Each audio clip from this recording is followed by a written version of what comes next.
Welcome, ladies and gentlemen. We are back online. Incredible. I can't believe it. It almost felt like a sabbatical.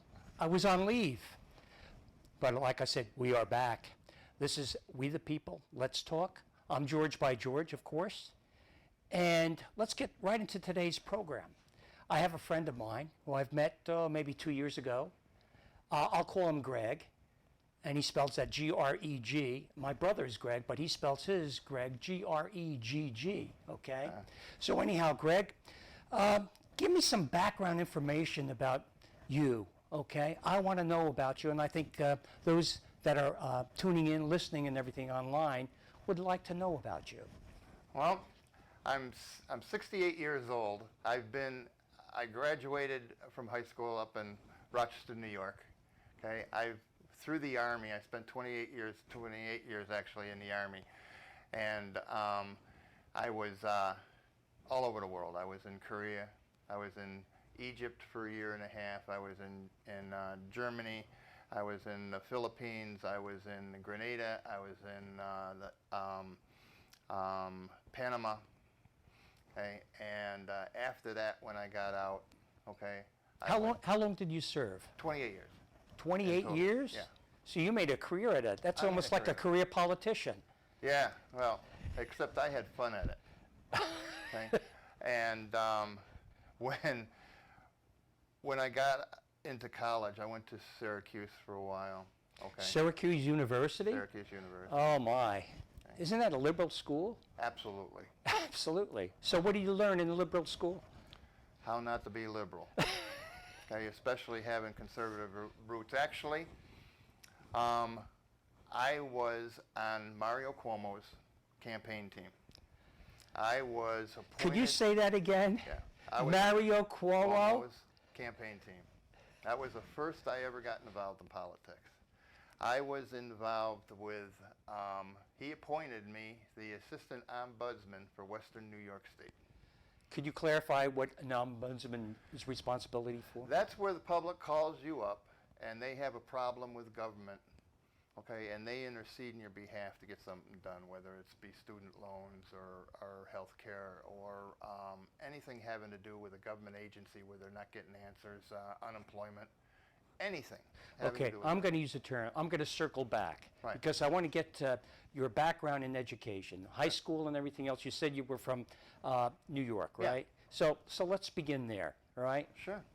I went to was in a little town in Rochester, New York called Gates-Chile. I went to Gates-Chile High School.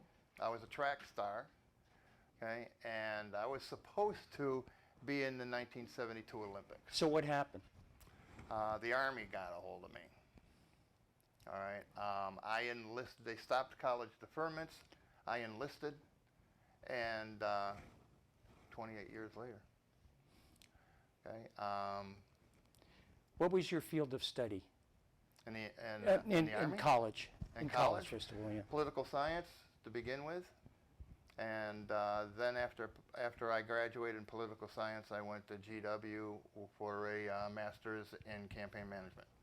Whoa, that's a good background. Continue. Yeah. And it's important to know my history to know about when I was on the Democratic side of things. Okay, I was very involved in the community. I was the Public Safety Committee chairman for the western side of Rochester, New York. Okay. And I started a couple programs. And what I realized is that the Democrats, okay, got their power from division. Okay? Because I wanted to start an inner city group that included businessmen along with the residents, because I realized that they both had the same concerns, but nobody was addressing anything. The Democratic City Council was just doing nothing but giving Band-Aid service to both of them, but no problems were ever being solved. And when I started this group, the Democratic leadership called me up and said, you cannot do this. You cannot bring the community together into one group. So they preferred divisiveness They then? preferred divisiveness. When I heard that, it just devastated me, okay, and I started to realize at that point that that's where their power was in division. I went down and that afternoon, and now here I am appointed the ombudsman for Western New York State, assistant ombudsman for Western New York State. And I go into on one side of the street was that office, on the other side of the street was the election commissioners. I went in and changed my party affiliation to Republican. It took me 5 minutes to get across the street. So you were initially a Democrat? Yeah. Yeah. What possessed you to change? Just because of Just this because of interaction that you had, Just or lack because of thereof? that interaction and realizing that the divisiveness in people, it just was snapped. When what I was learning in college and everything else like that, it just snapped. That these people just want to keep everybody divided. They don't want everybody on the same page because they lose power if everybody is on the same page. They have nothing if everybody is on the same page. And so I switched parties. By the time I got across the street, a sheriff's deputy met me and said, your position's been rescinded. It got all the way up to the governor's office, and the governor rescinded my position. Just because you had to change? Just because I changed parties. Okay. Okay. And I wrote legislation. I got a gentleman wanted to run in a county legislature as a Republican in a Democratic district where I believe there wasn't a Republican elected in 30 to 40 years. I can't remember exactly, somewhere in that range. And I ran his campaign. I got him elected. Okay. Fighting the separation that the Democratic Party wanted. And that was my campaign theme, and it worked, and got him elected. And I wrote legislation that he got passed through there. One of them was the Landlord-Tenant Training Act. And what was that about now? Landlord-Tenant Training Act was there was a large crime issue, large absentee landlord problem, okay, in the city of Rochester. A lot of drug houses, a lot of code violations, just dilapidated houses. The landlords didn't care. They were getting all their money from welfare, and they didn't care about the properties or the crime rate or anything else like that. So I devised this program, whereas it was run by the Rochester Police Department. It included the fire department, code enforcement, and Department of Health. Every single aspect of government, okay, got on board with this, developed this program to where, and it was a point system, okay, to whereas if your property had a call for service, it got specific points based on what level of problem it was. Okay, when you reached a certain level, you had to attend this landlord-tenant training class. One was for the tenant to learn how to be a proper tenant. Okay, one was for the landlord to learn how to be a responsible landlord. Landlords hated this idea. Now, how effective was this program? It saved the test program saved $5 million in 3 months. Calls for service for the police went down 63%. I'll never forget these numbers. The cost of living, the home values went up 28%. Okay, the code violations in the properties went down drastically. I can't remember that number. Okay? Now, how long ago was this? What year? This was 1993. 93, 94. Do you know what the status is of Rochester now in all their programmatic areas? It's a cesspool. Yeah, it's a crime-ridden, torn up. They stopped that program, okay, and it's just, well, I don't live there anymore. Okay, I'm going to circle back again. I want to Yeah. use that terminology. Sure. That seems to catch on like wildfire, okay? Yeah. So I'm going to circle back within the circle back within the circle Sure. back, okay? Let's talk about your experience in the armed services, Sure. okay? So you were recruited. Did they force you to join? No, they didn't force me to join. I joined voluntarily. I was caught between that they're ending the draft, and it was, I believe that the year that I graduated high school was the year that there was the last draft. Okay, and recruiters would tell you, oh, they're going to take everybody this last year. Okay, they stopped college deferments. I could not get a college deferment. So it was, what I'm going to do? Choose what I want or let the government choose what they want for me. You don't have faith in the government in choosing the right thing, occupation or whatever endeavor for you? Anybody with any common sense would never choose the government Well, over common sense seems to be lacking Yes. in certain individuals and in Right. government. Excellent. Exactly. And so I went into the military police. And tell me your experience there. Well, I was an MP, road MP. Okay. Then I was a military police investigator, and then I was a CID agent. Okay. Worked myself all the way up to a criminal. And what's a CID agent? It's the Army's version. I like to tell it as Army's version of the FBI. It's Criminal Investigation Division. Okay. And I finished out my career in protectives, okay, kind of like a Secret Service agent for generals. So, Tremendous. Anyhow, where were you stationed at? And I know you were telling me some time ago before we went on air, okay, about you went here, there, and everywhere. I was in Germany. I was in Egypt for a year and a half. I got to Egypt while the Yom Kippur War was going on. Okay, while it was going on. Okay, and I was in Panama. I was in Grenada. Okay, with the 82nd MP Company. Okay, I was in Korea. Been all over the place. Were you actually involved in any type of battle situations? Grenada. Okay. Yeah, there wasn't any. I was an MP. We pretty much, everything was, I never fired a shot in anger. Okay, but I was ready to. Actually, I never fired a shot in anger at in Grenada. I fired shots in anger at Fort Bragg. Explain that. Well, I was undercover, and I was in a park.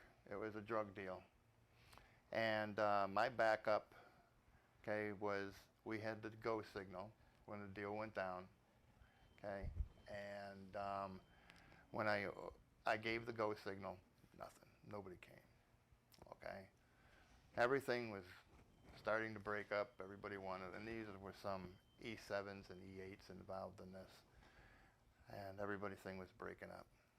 And I gave the go signal again, and I had my credentials in my pocket, my CID credentials, and I says, hey, I says, I ever show you a picture of my wife? Okay, and it just came to me.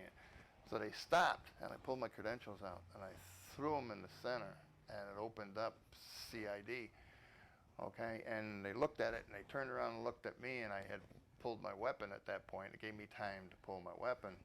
Okay, and somebody pulled a weapon, and they fired at me, I fired at them, and come to find out is I had to have them low crawl to the road, and I had them low crawling, and it was somebody driving by that wound up calling the MP station because they saw somebody having these 5 soldiers at gunpoint low calling on the road.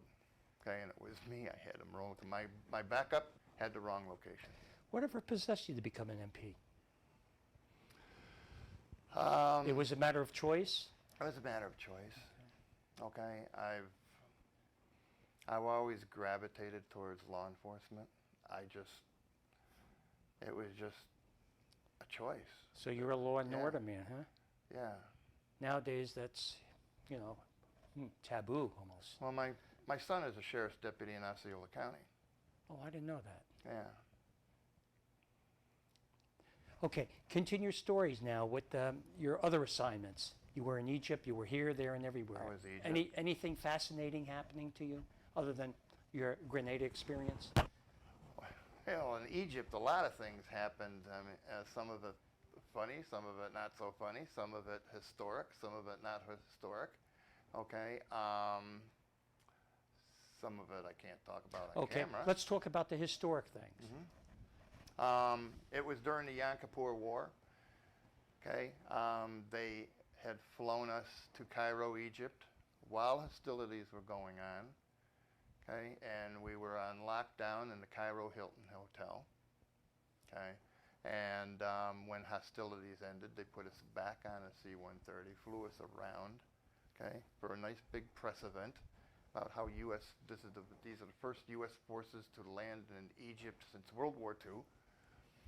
Okay, So you vacated the building vacated to the go building, onto the plane. to go on a plane and basically go around, drive around the block, or fly around. So the that's block. like a circle back, a circle back. Yeah, and we were part of the. It was long and lengthy process that involved people a lot smarter than me about that peace process that stopped the hostilities between the Israelis, okay, and the Egyptians. I won't go into any details, but Oh, I like details, but if you're not going to go in, we'll stop right there. Okay, continue. yeah, but the juice of it is the deal that the U.S. made with the Egyptians was as they would allow us for what we did to end the hostilities. Okay, they would allow us to help them for landmine clearance operations in the canal zone, okay, and to dredge the canal. Why? Not because we were nice guys, because we wanted to get our warships through the canal. Okay. Ulterior motive, okay. Exactly. Okay. I left there. I went back to Germany, finished my tour in Germany, Whereabouts in Germany? in Stuttgart. And anything happened there?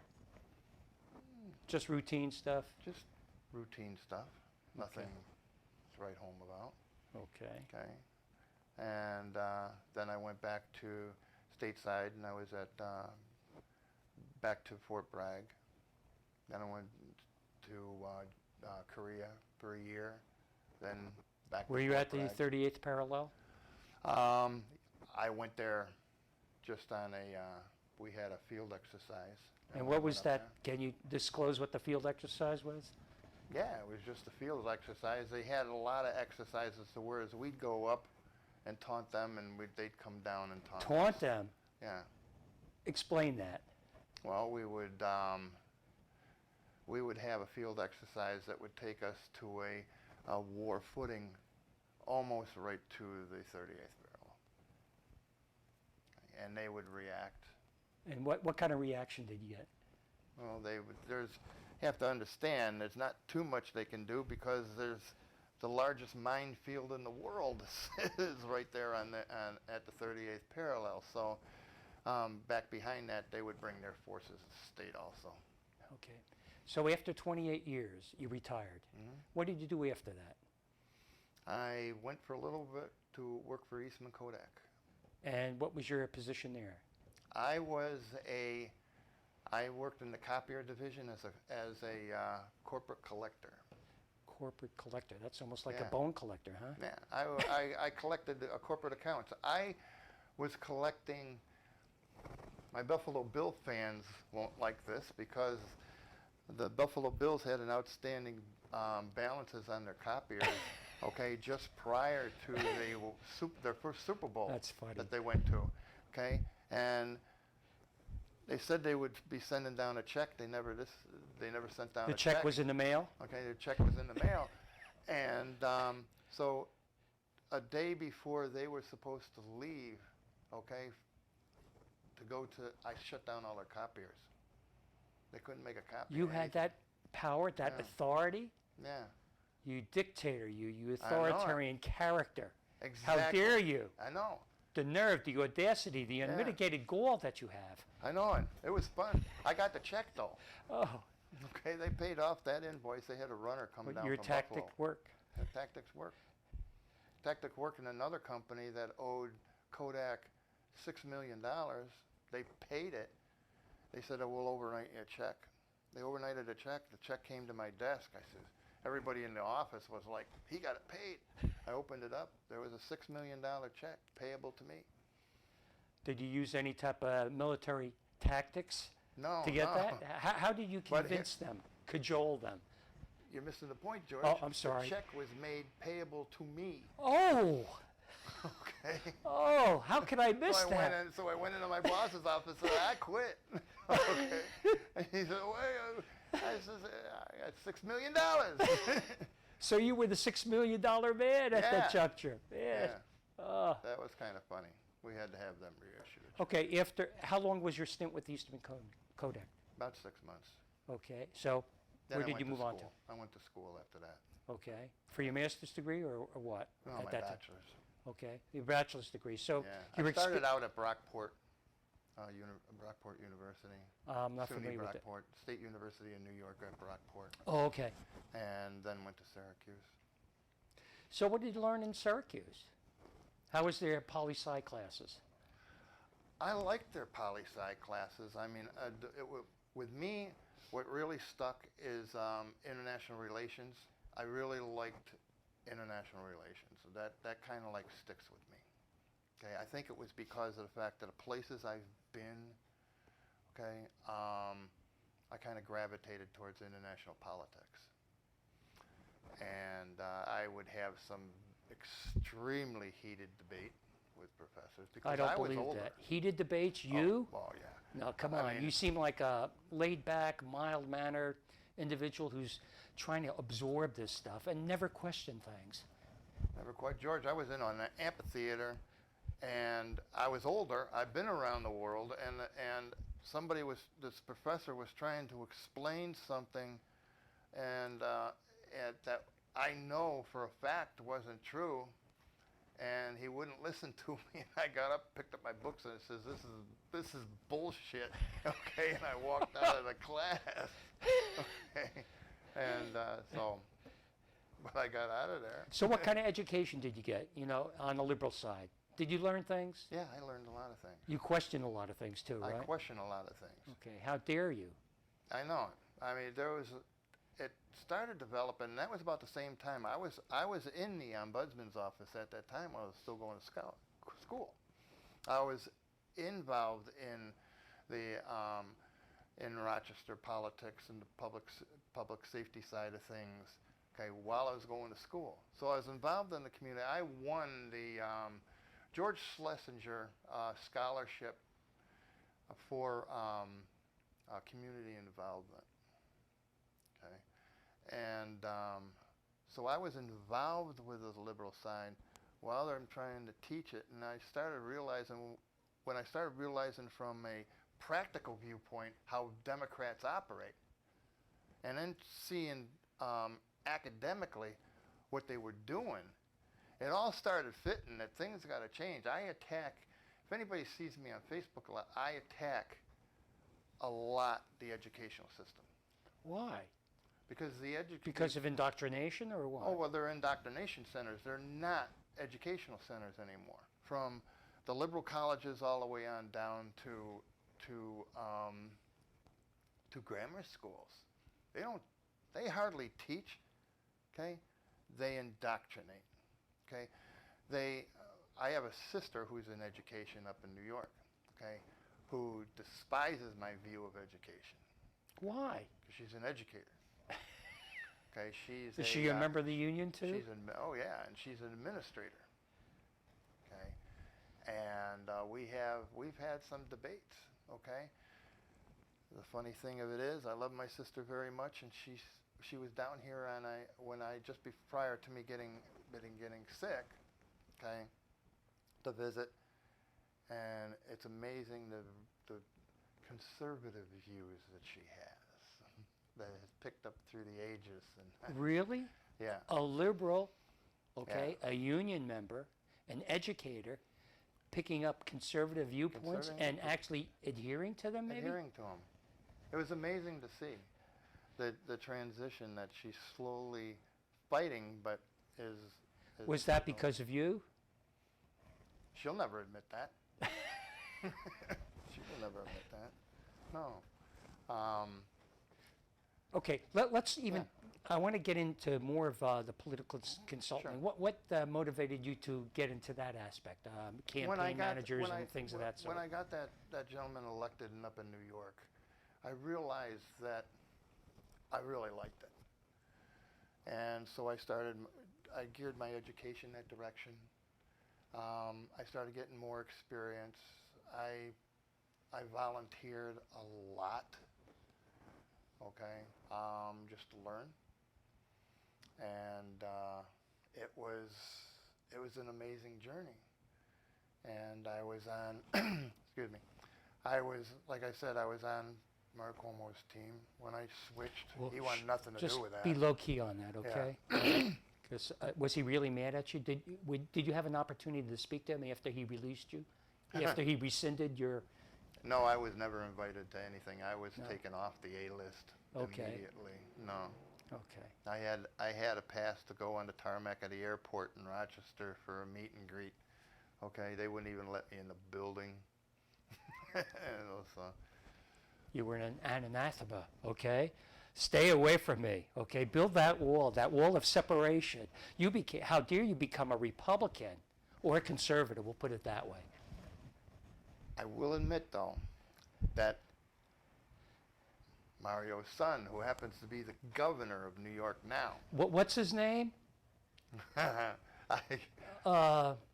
I know we had a lot of problems during this last election cycle, during the COVID, and they're still basically wearing masks. You can't do this, you can't you do can't that. do anything up in the Okay, but it's all based on science, though, according to that individual who occupies that seat. Yeah. That reminds me of Nelson, our former senator, the man in the empty suit, but the big talker, okay? Anyhow, continue. At that, when I went to, when I had to pass to, there was other people that I wanted to see, okay? And they wouldn't let me in the building, okay? The person that wouldn't let me in the building is now the governor of New York, okay? And I've seen him at other events, and I looked at him, and I quote, I said, "You're a punk now, and you'll always be a punk." Really? And I turned Did you around say? and walked away. Did you That's say it loud those are enough? my exact Did he words. recognize you? Oh, he knew me. Okay, he knew me. Okay, and I swore that I was going to go go up to New York to an event, okay, where he was at, and just scream out, "I told you then, and I'm telling you now, you're a punk." Well, you turned around. outgrown that.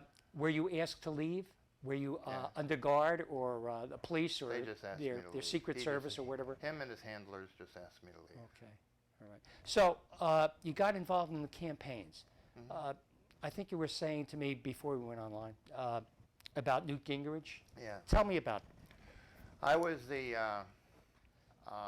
county in Volusia County. I lived in Volusia County at that time. I was the county coordinator for Newt Gingrich's campaign in Volusia County, and it was a strange little campaign. Why strange? Well, I learned a lot from that campaign. I learned a lot of what not to do. Okay, when he won South Carolina, he was the golden child. But in Florida, logistically, everything had broken down. There was no collateral. There was nothing. I bought my own lawn signs. There was a lot of people that were buying their own collateral, own lawn signs, everything else like that. And why was this now?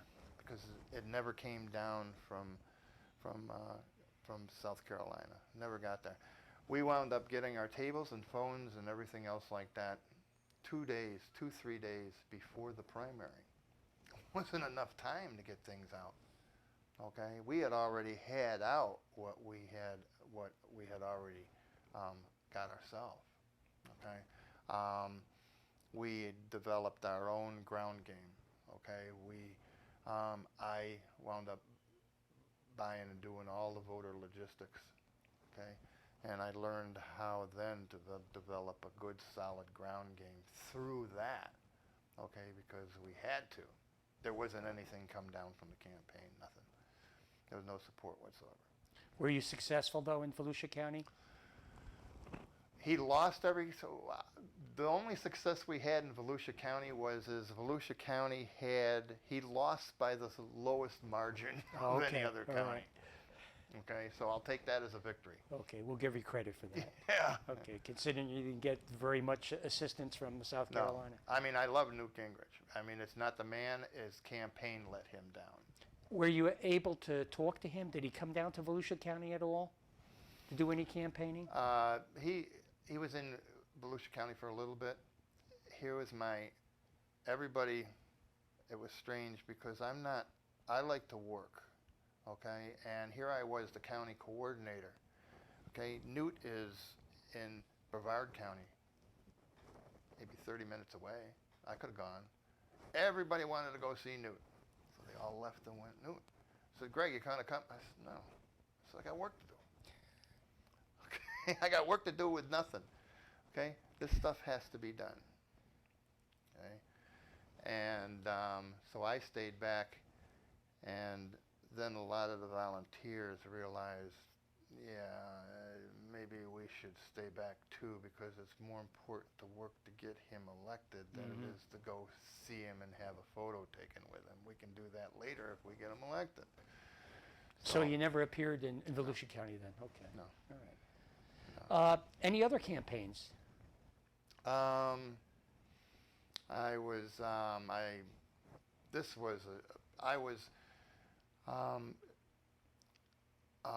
Mike Huckabee, okay, when he ran in 16, okay, before that he announced, okay, I was asked to be his front man for his book tour, God's Guns, Grits, and Gravy.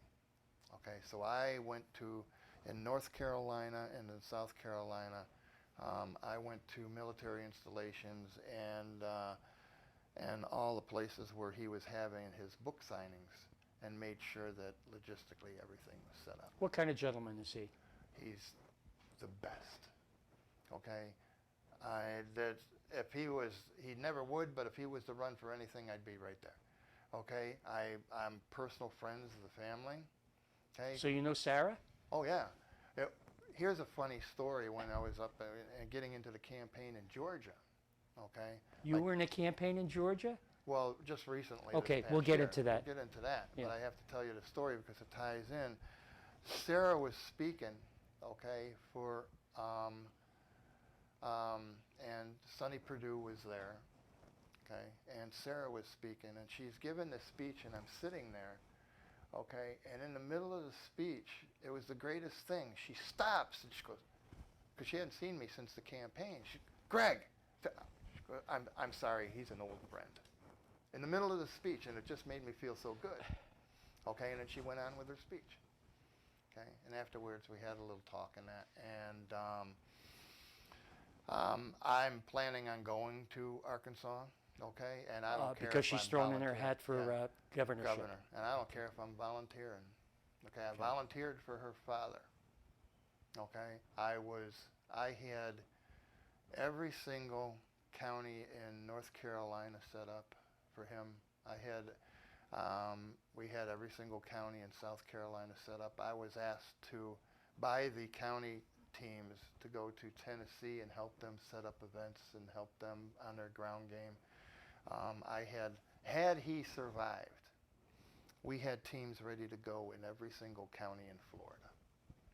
Okay, and I went up to Iowa and was there for the Iowa caucuses. Okay. Fantastic, just fantastic. Boy, you could go on and on and on.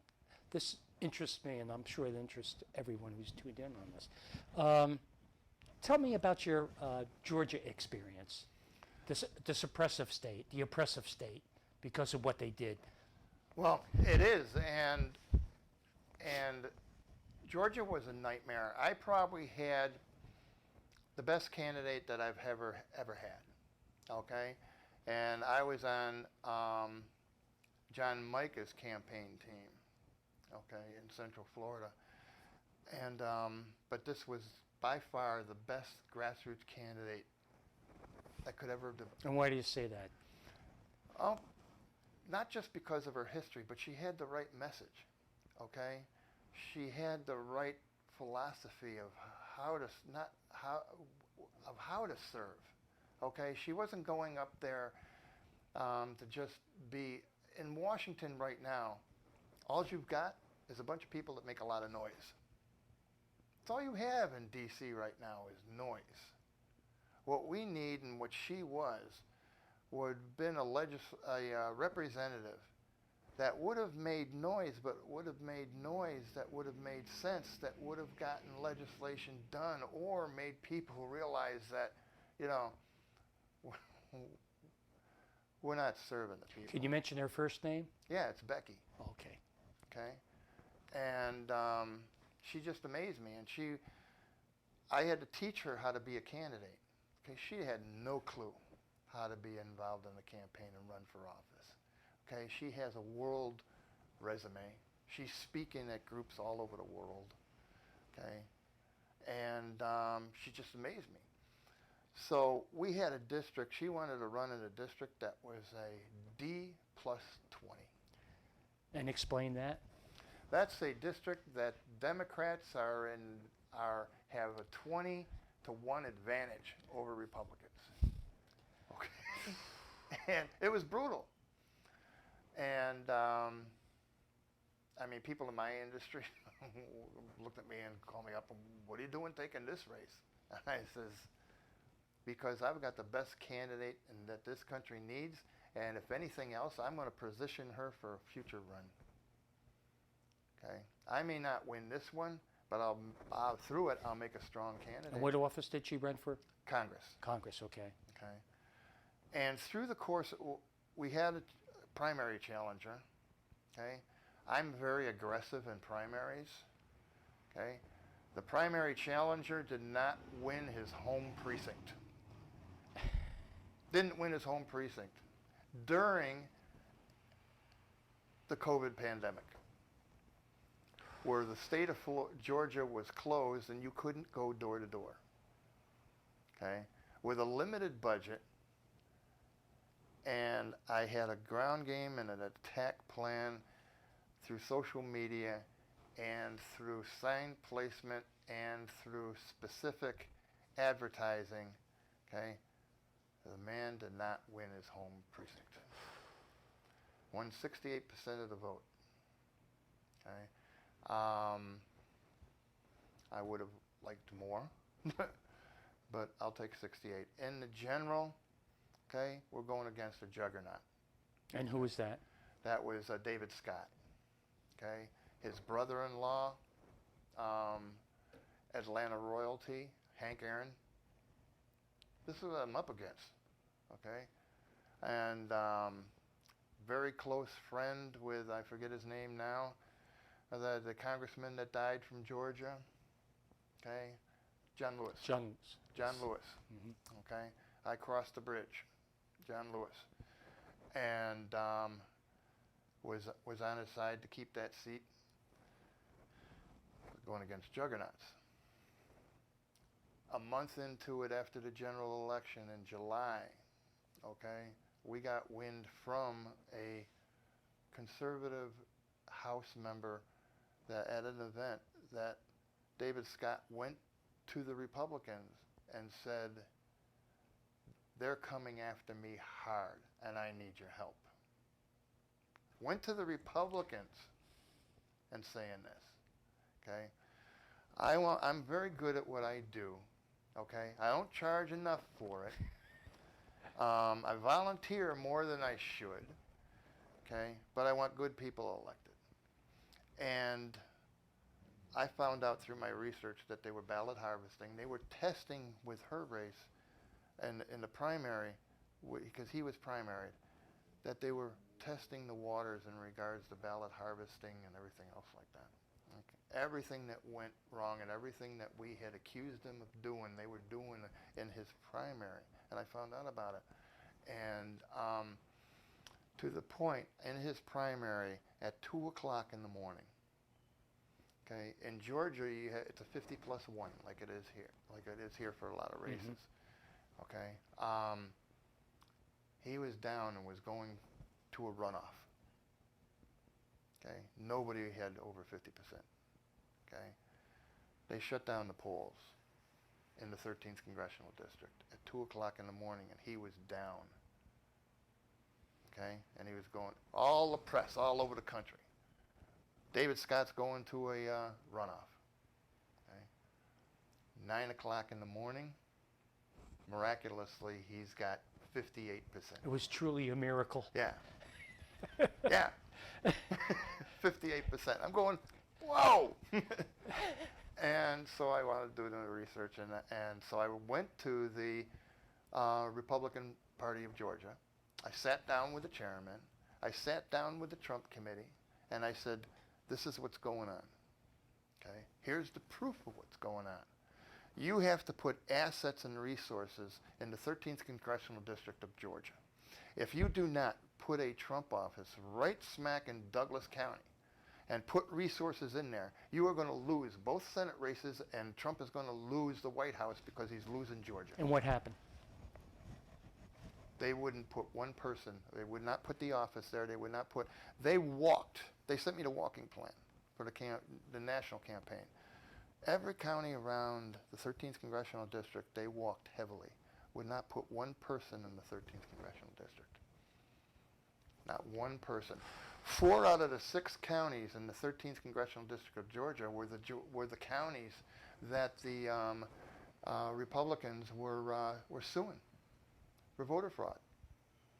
Okay, 4 out of the 6 counties in the 13th Congressional District.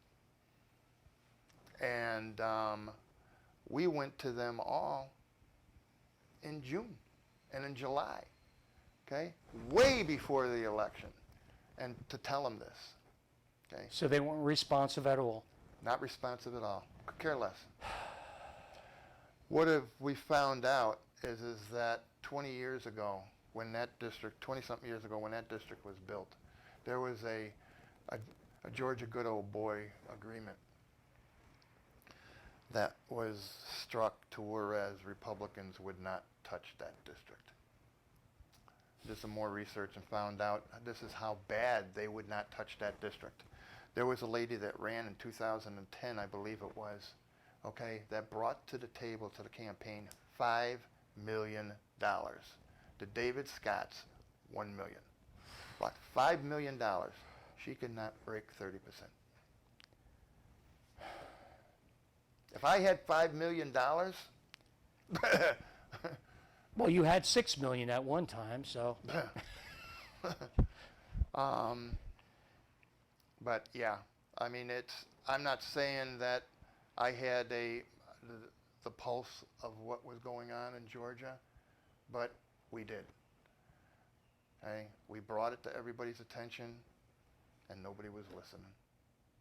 What do you think of Governor Kemp and his attitude during this election cycle as a Republican, a so-called Republican?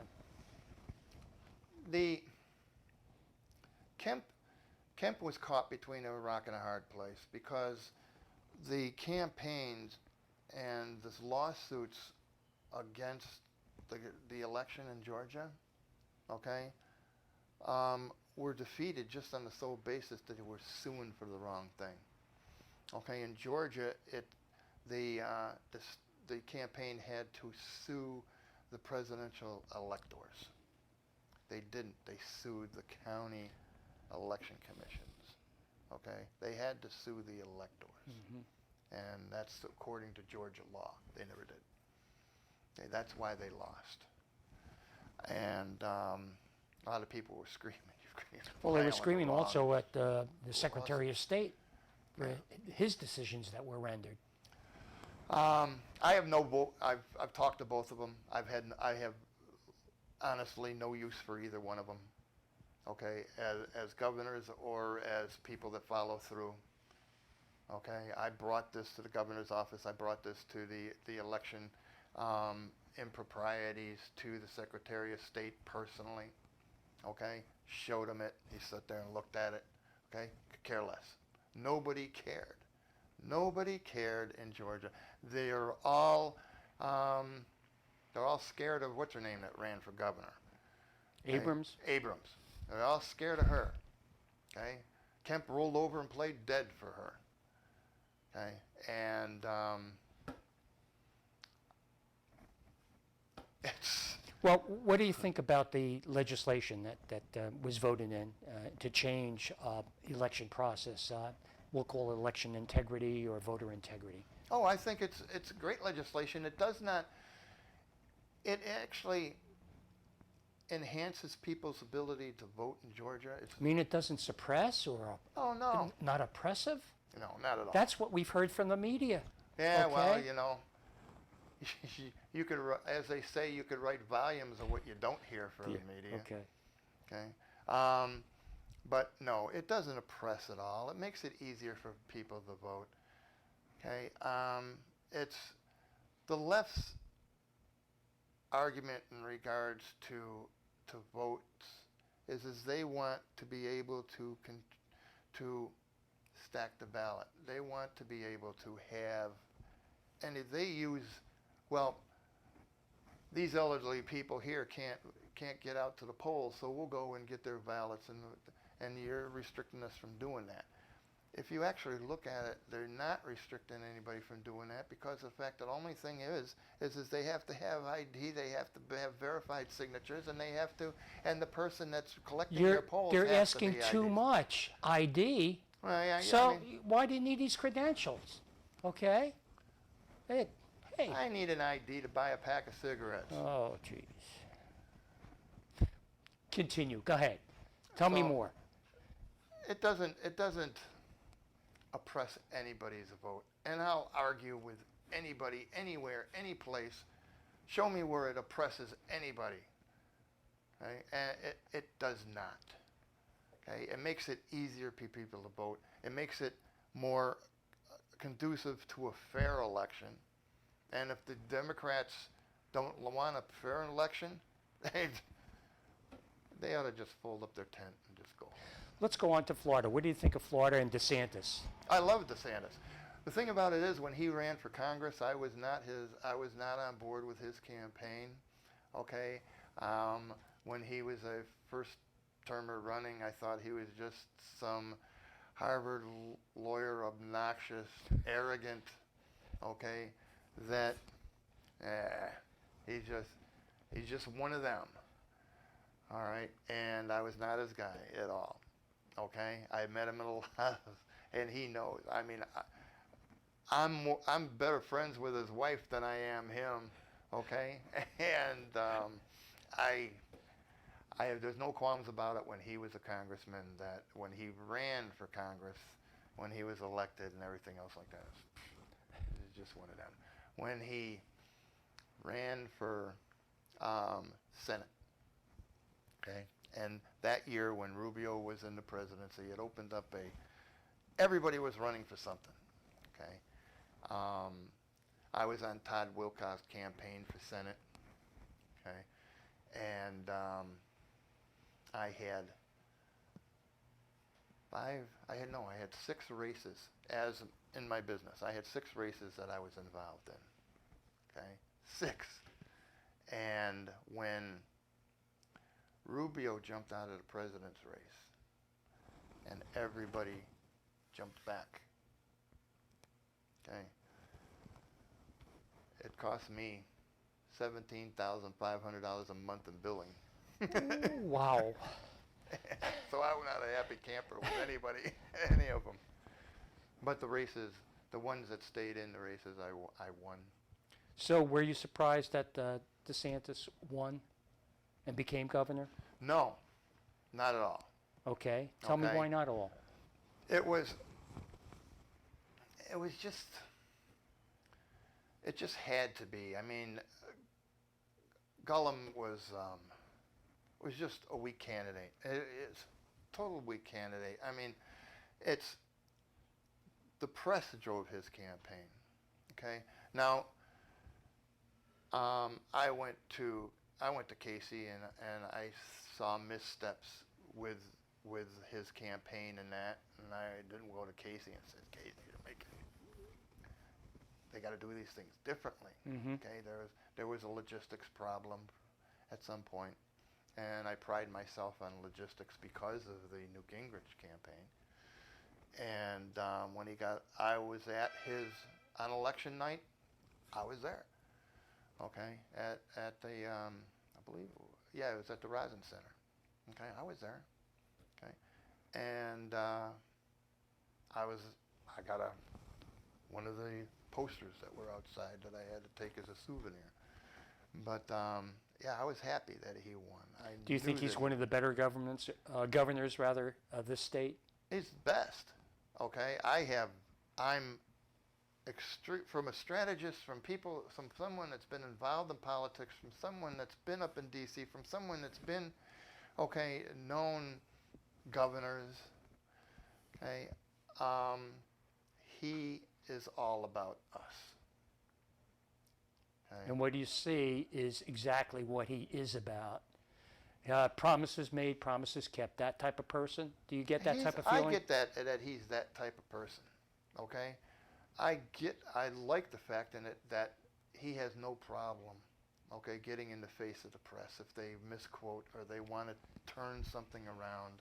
Okay, that's what this country needs more of from its politicians. Okay, to whereas they don't coddle the press. Okay, they'll put them in check right there. And I think, going back, Sarah started that trend for Republicans. Okay, because she didn't take it. Okay, and I think that started it. Do you think he has a good chance of being reelected if Nikki Fried is one of the individuals? The day that Nikki got elected, okay, and I went to get gas, okay, and there was a picture all over the place on the gas pumps. Okay, I says, all she wants is that she wants the governor's mansion.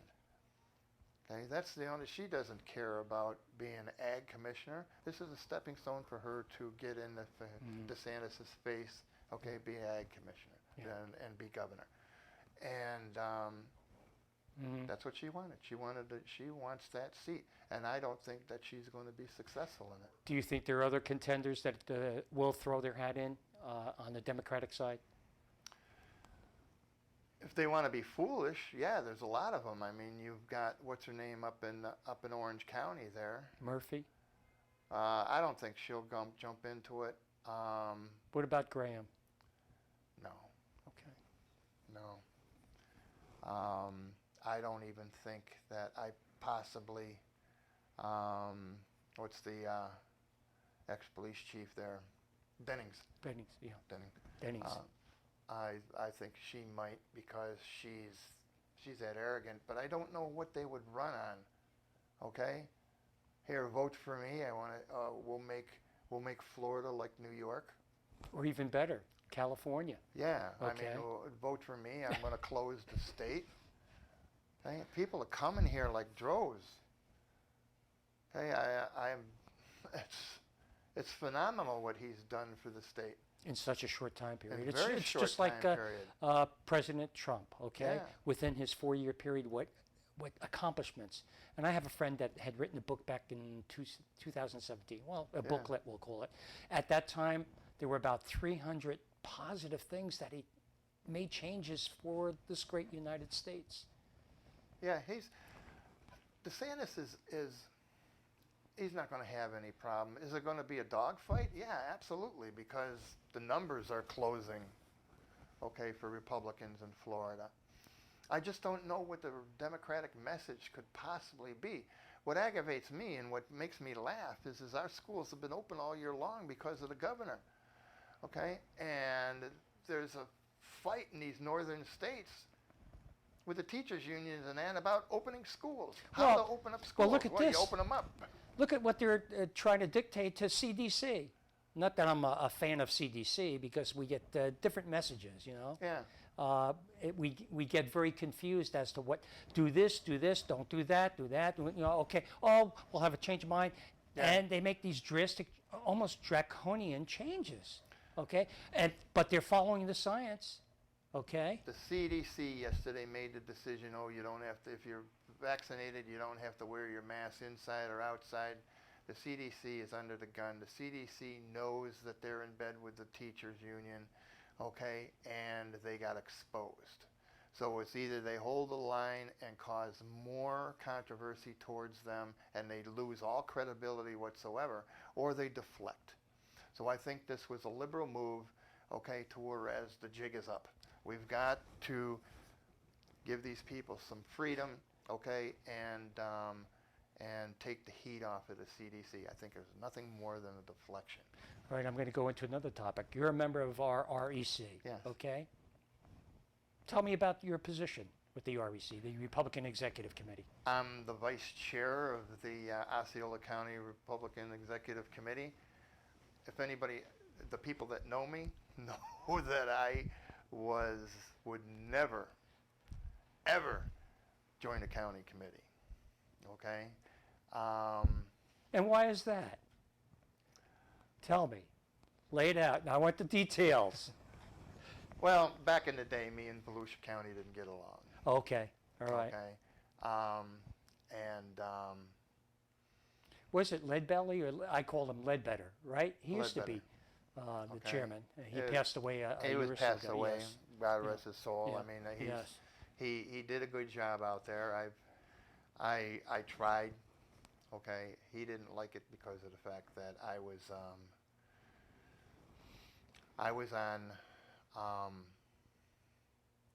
Mike Chitwood's campaign for Okay. sheriff. Mm-hmm.